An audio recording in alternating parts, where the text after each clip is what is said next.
precautions, what are we referring to? When we are working on a battery, the first safety precaution we must always follow is at the end rate that we have the relevant PPE on. What is the relevant PPE? Whether we have a visor, whether we have a safety goggles, whether we have a gloves. The gloves for this as well cannot be any glove. It needs to be an acid-proof glove, something that can handle acid. Because what happens to acid?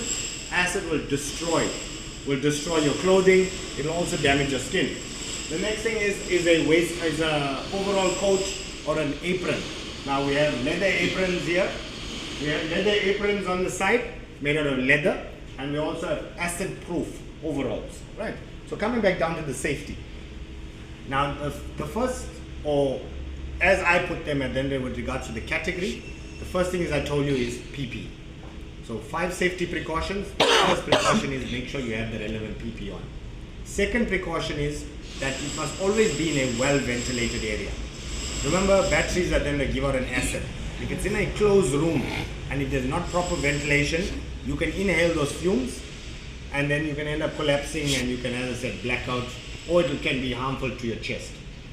Not the third point to add to that, when you are testing a battery, you should always have someone else with you present in the room.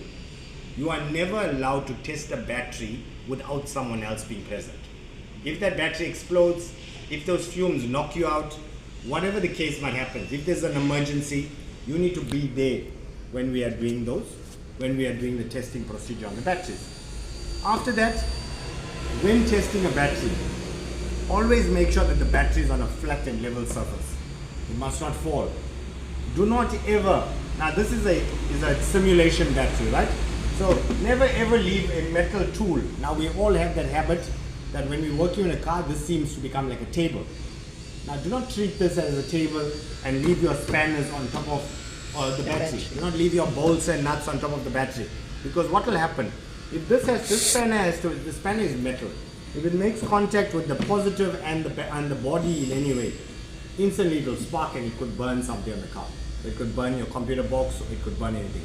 Another very important rule, and we can say is the 5th precaution, always ensure that there is no jewelry.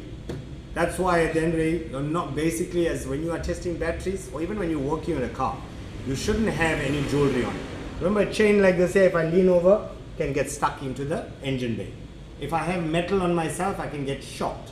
If I put my hand down into the water thing by the water pump because I'm trying to pull a pipe, I could lose my watch. So that's why when you are working as a technician and when you are working as a mechanic,